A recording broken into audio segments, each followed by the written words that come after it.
your kids are always watching, right? So if you're making it your entire personality, chances are they think that that's the way. It is on autopilot. It is on cruise control, but you can't ignore it. It is an elephant that is and will always be in the room. For sure. The elephant and I are one and the same. Before you throw those noodles in the pot, you still need to check the label one more time. So yes, you're safe in your home and you know what you're doing, but it's still on your mind. Allergies never, ever escape you. Hi. Hello. And welcome to EpiPod. Sarah is a mom to 2 little boys with food allergies. And Danielle has navigated life-threatening allergies her entire life. Living with an invisible health condition is so isolating. The fear and the anxiety. Trying to cover it up so you don't affect anybody else. Especially your kids. Phew.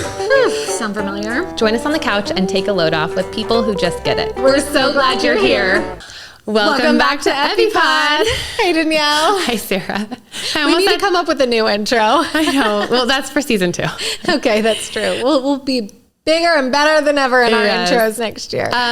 What did I almost said? Welcome back to Allergy Pod. Well, yeah, I have done that 3 times just today. I'm like, well, this makes sense that we're talking about this. Today's episode, we're going to be talking about how to not let allergies become your entire identity, which I'm so guilty of it. Oh my gosh, me too. I mean, part of it, right, is we have social media pages that we talk about it all the time. I mean, for me, that is truly the reason I started it, right? Like you share other things, but for me, I don't share my entire life there, but anything allergy wise goes there.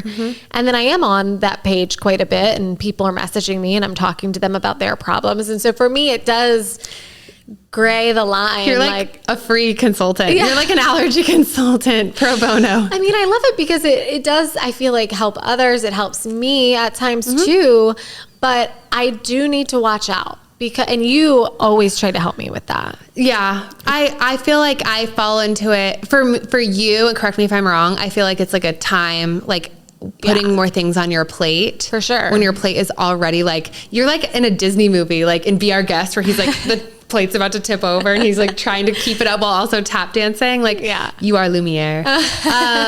Whereas mine, it's more, it can really affect my mental health.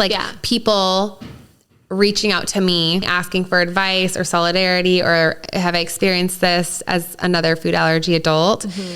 But I notice myself taking on other people's traumatic events or other people's fears, other people's phobias, other people's allergy rituals that are not board certified allergist approved. It took a long time for me to notice that I was doing that, but I just kept carrying it around on my back. I was getting choked out by it. Yeah. And it went from I'm a resource and creating a lot of, I'm showing the side of adult allergy life that people didn't even know was possible through treatment and through an allergist that has a really kind, researched approach to whether it's food challenges or just mindset, things that should be okay. Yeah. To all of a sudden I went from the few times I have had a scary incident happen to me to then I became afraid of mangoes. I love dried mangoes. It's all that I ate to the point of giving myself a GI problem. I love dried mangoes. And then I stopped eating them for years because somebody told me that they were remotely related. They were related to the cashew. So don't eat it because it gave them anaphylaxis because they were cashew allergy. And I was like, oh, I must not be allowed to have mangoes. Excuse me? Yeah. Multiply that by how many comments, how many scrolls, how many stories are told online, and it can get really dangerous really quick. And it's not just for us, it's that we're also sharing and hearing that back from people who are on our pages. But for the average person out there, I don't mean we're above average. I just mean the normal person who's not sharing their life on social media. It's the same thing when you're just scrolling yourself, whether you're on my page, Danielle's page, or you follow 10 allergy accounts. It can get really overwhelming to see everybody's both joys and successes, and also their moments that things happen, or their reactions, what they hold to be true. All of a sudden you went, you meaning me, you went 30 years of life with all of these things being okay. Yeah. And you were always safe and fine. And then you were like, oh my gosh, all these other people say that this is not okay. Right. And it really did a lot of damage. And I can just imagine, I consume as a consumer and as a creator, but you don't have to be a creator, to your point. Just consuming all of these different opinions, traumas, and what you hold to be your hard yeses and nos is so overwhelming. The human brain is meant to only, like, we were designed to only be able to see like things that are happening on our street, in our community, for lack of a better word, like in your tribe. Yeah.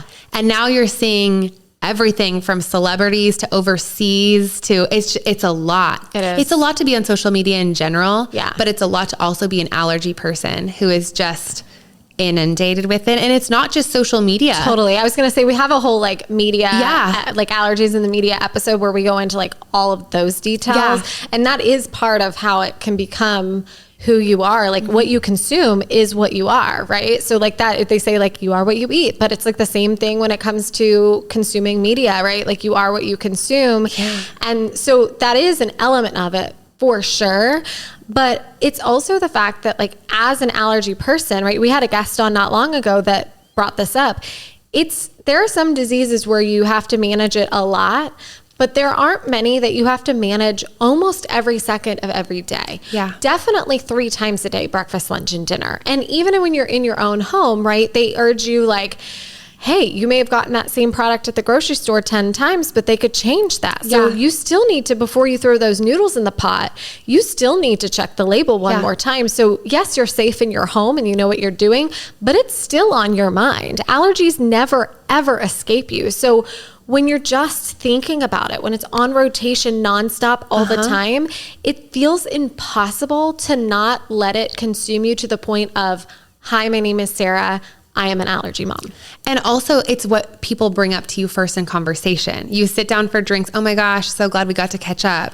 How's Graham's treatment? I saw this news story, like this, that, the other. It dominates all of your conversations where you had this little window to escape it, and somehow it loaded even more onto the allergy plate. So it doesn't matter whether it's in media, socially, inside your own brain.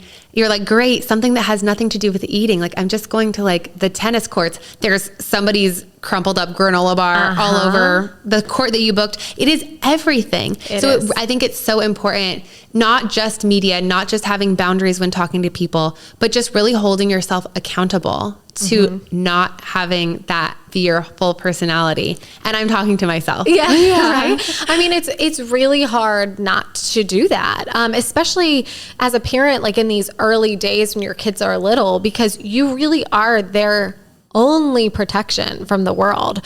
I mean, they are, even at 6 with Graham, I mean, he is so much better and he totally gets his allergies and all of that. I mean, just the other day, you know, he told his teacher, oh, I can't have this or I can't have this, right? So like he knows, but it's still on me that I created the 504 plan, that I met with the teacher, that I talked with Graham himself. So like it's still, as a parent, so overwhelming and all consuming.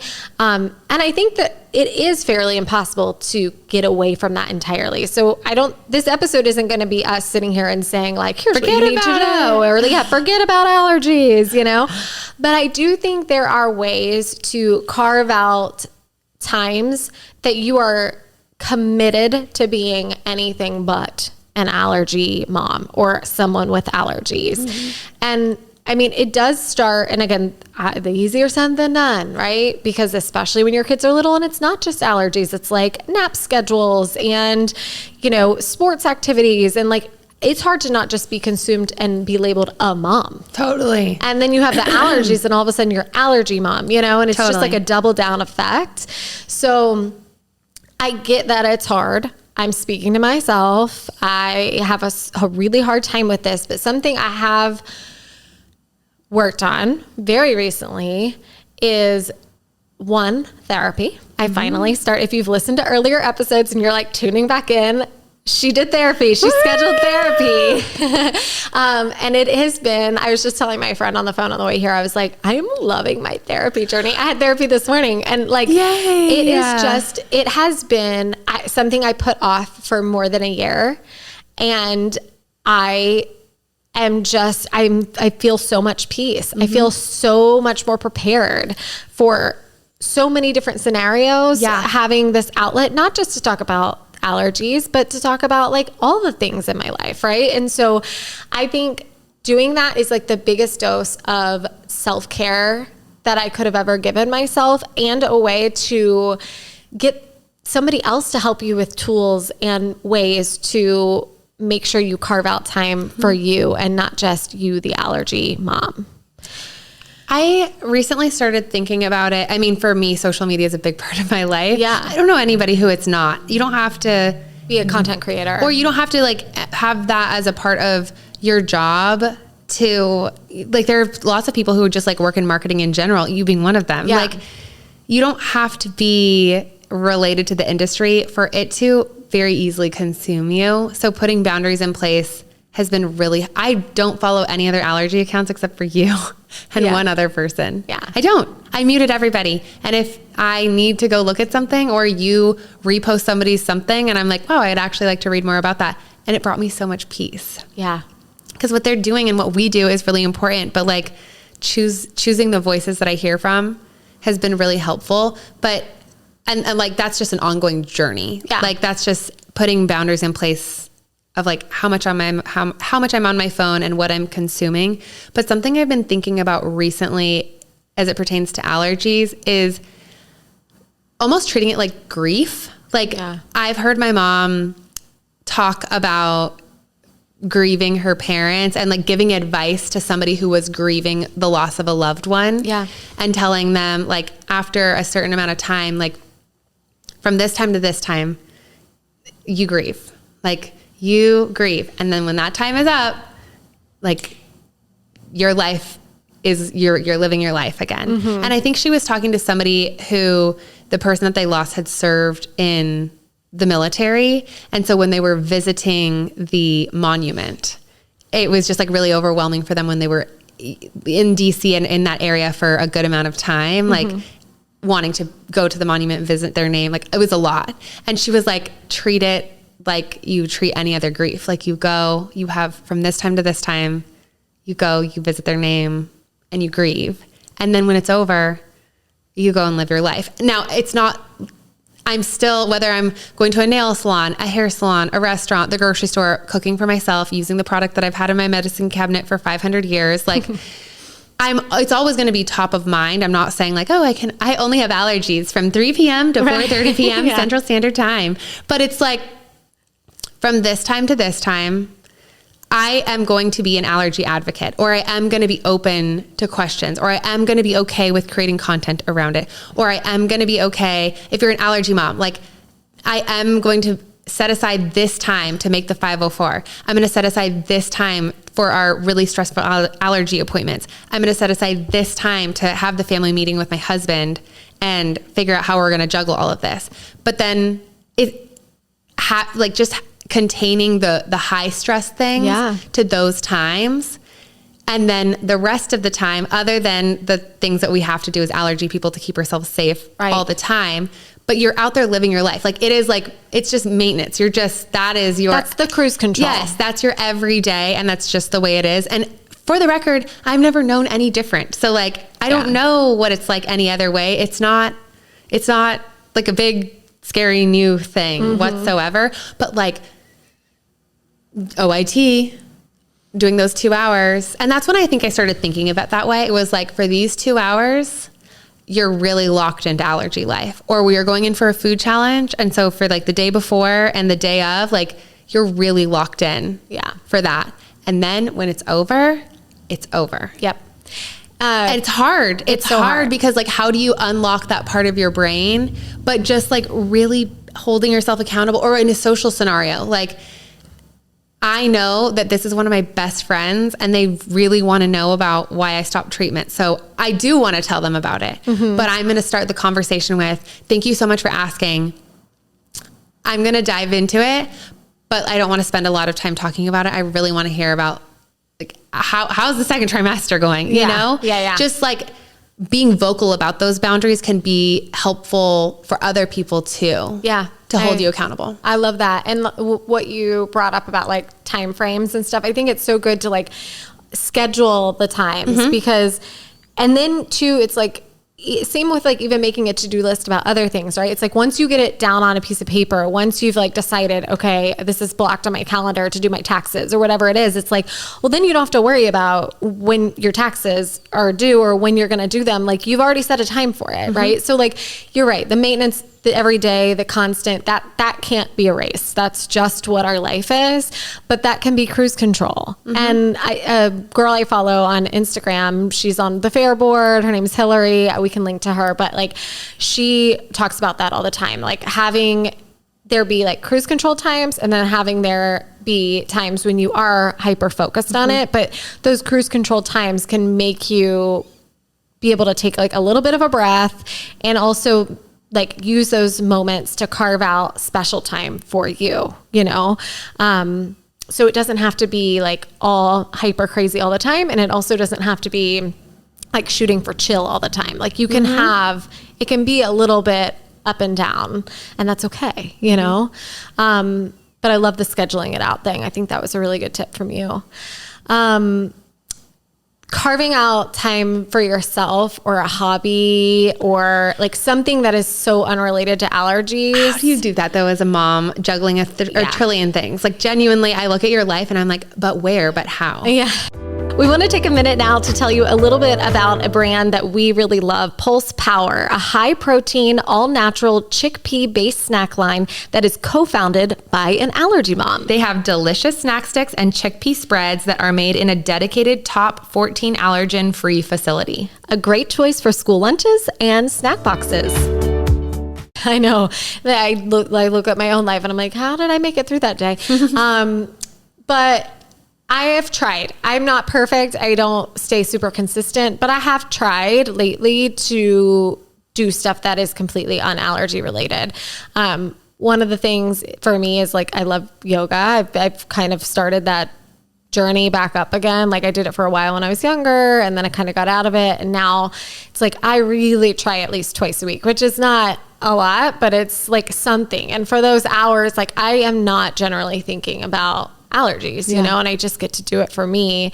I also I love having allergy friends, but having people who are completely like not allergy related, like they don't have kids with allergies. Like it's just those people who are just like your fun people, like that you're just like, oh, let's go out to the Christmas bar. Let's like, you know, do whatever. And it's like you guys just have your own things that you talk about and it's not anything to do with even kids. Like if you have a friend that doesn't have kids, that can be really good too. Like if you're an allergy mom, because then you go out and it's like with your allergy, with any mom, right? You talk about kid stuff. And then when you're talking about kid stuff, allergies come up when you have an allergy kid. So if you have a friend that has no kids, that can be kind of beautiful because they don't sit there and talk about kids all the time. You end up using like other parts of your brain.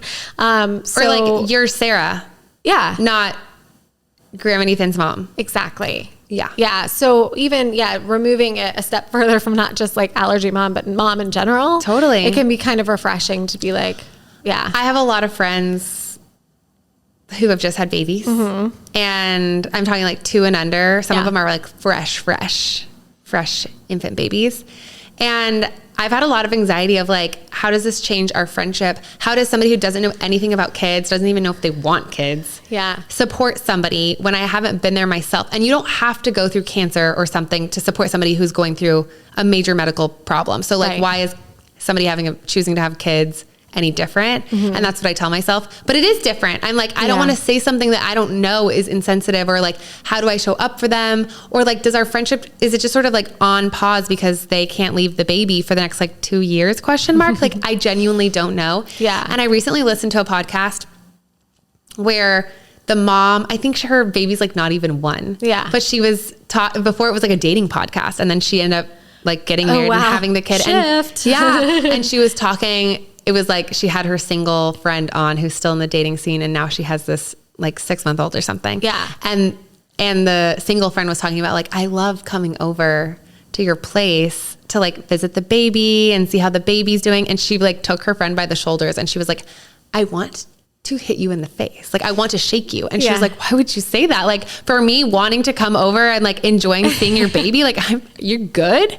Like what's going on over there? And she was like, I'm glad that you like my baby. That can be a cherry on the sundae of our friendship. But like, I'm still me. I still want to go get drinks with you. Like, I still want to talk about the things that we talked about before kids. And that was really refreshing to me to be like, oh, actually, like, my mom friends are still my friends.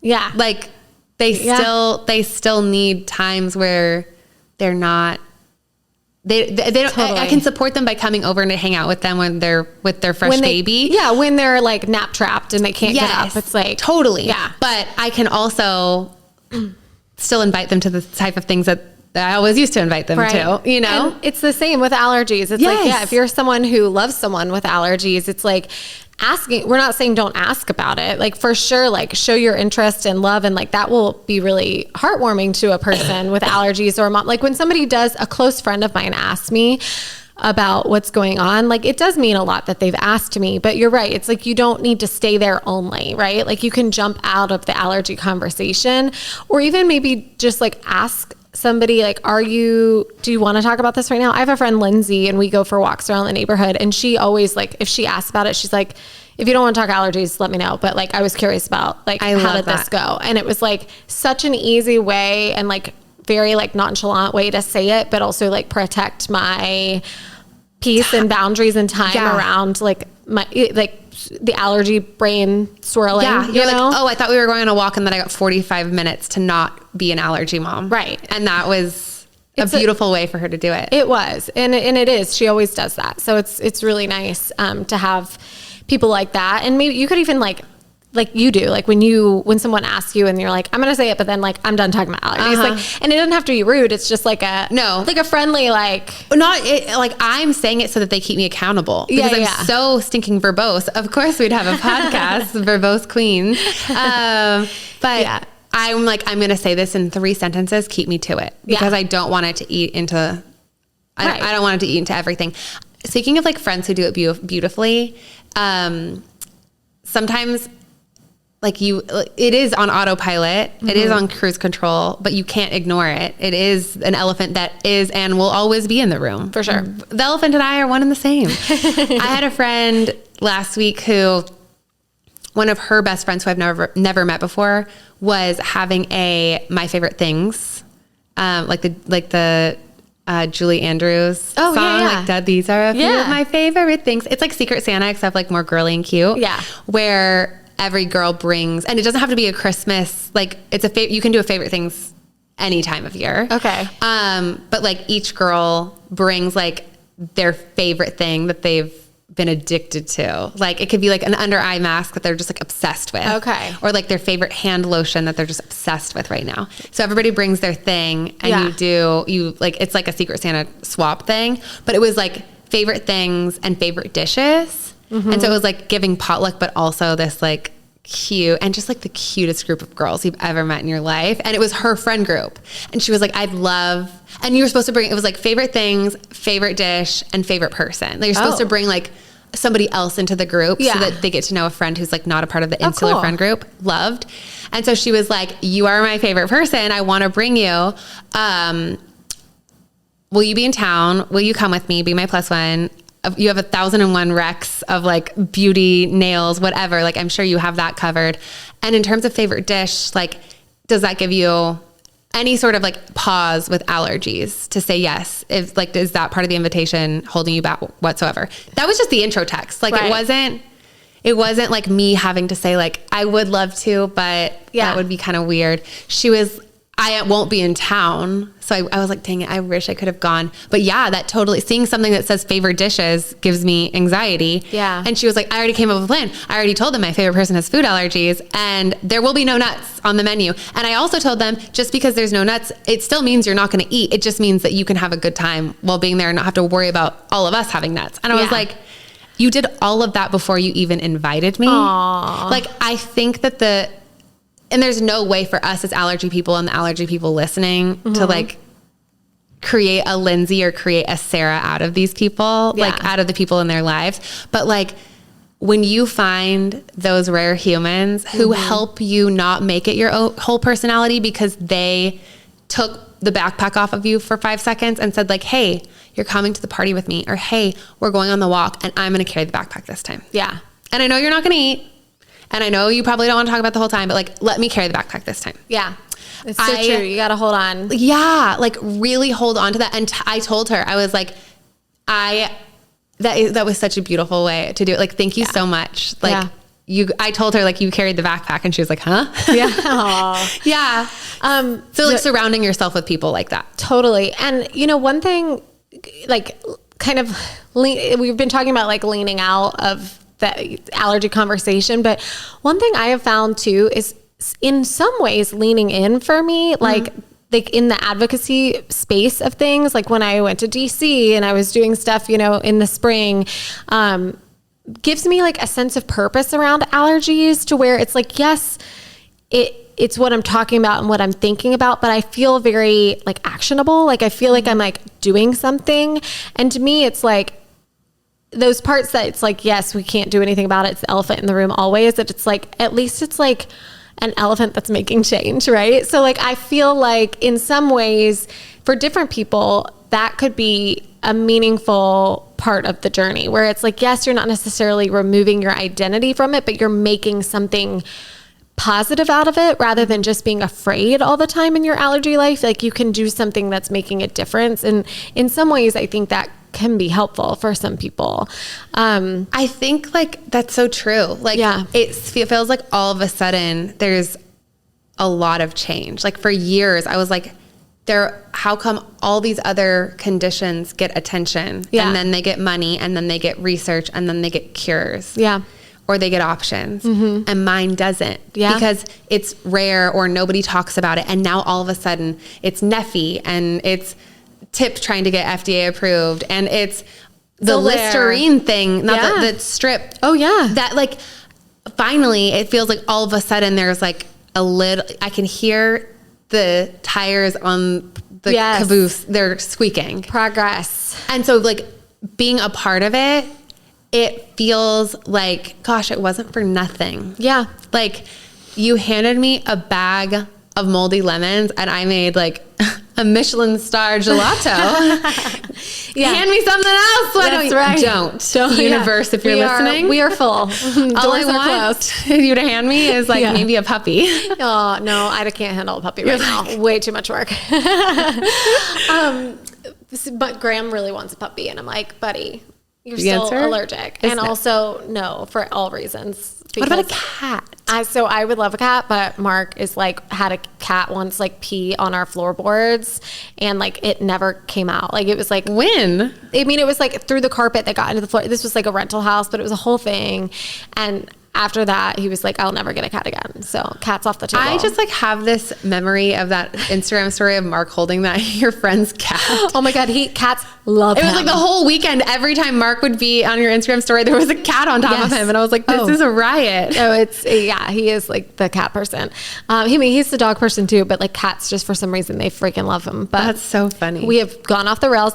The one last thing I would say about this topic is, as a mom, we've talked a little bit about it with like the anxiety part, but like your kids are always watching, right? Mm-hmm. So if you're making it your entire personality, chances are they think that that's the way, right? Mm-hmm. And then all of a sudden it's like, as they grow up, are they going to make it their entire personality? But if instead you're finding things that bring you joy outside of allergy life, if you're taking care of yourself, if you're making sure they're safe and telling them the right allergy rules, but then beyond that, letting them live and letting yourself live, that's the example that they need.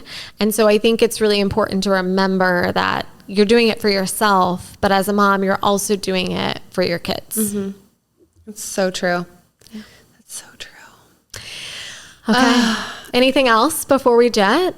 I feel like this is just a so much easier said than done type of topic. It's going to take work. It is, but takes time. It's sort of like the like clean beauty, clean health, like healthier. Yeah. You know, like little bits. Well, yeah, there's no way that you can stop microplastics in every corner of your home and also switch every product and also like throw out all your makeup and also change the way that you cook and eat. Like it's so much. You can't do that. Mm-mm. But what you can do is like, okay, for the whole next week, like I'm not doing a plastic water bottle.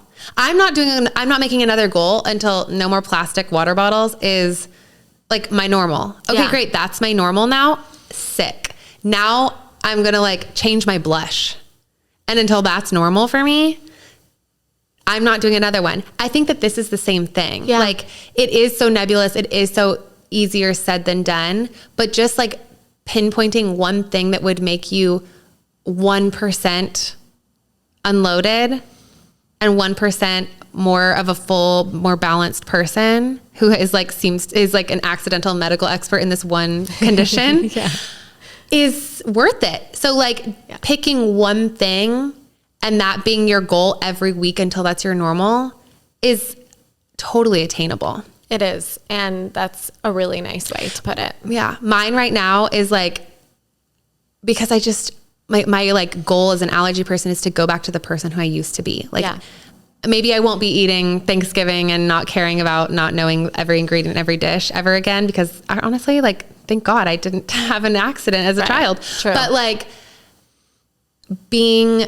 a more balanced person who was willing to go out to eat multiple times a week and who didn't hyperfixate in the movie theater and who never went to a workout class and freaked out wondering who used the mat before them and what sort of body lotion they use and did it have argan oil and am I allergic to argan oil?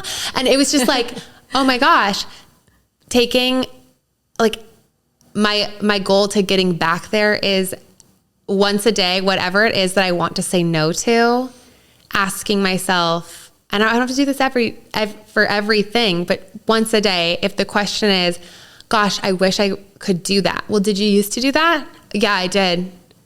Was it like one of those like stupid things, like thank God you were okay? Or was it like probably going to be okay and your doctor would be like, yeah, go do that. Yeah. If it's a yes to that, your doctor would say, yeah, go do that. Once a day, I have to say yes to something that like every part of my allergy body wants to say no to. Your anxiety brain. Yeah. And I'm going to have that one goal. Probably we're going to be sitting here in 2025, November 2025. And that will probably still be my goal. Yeah. But like, that's how I'm attacking this like nebulous. Yeah.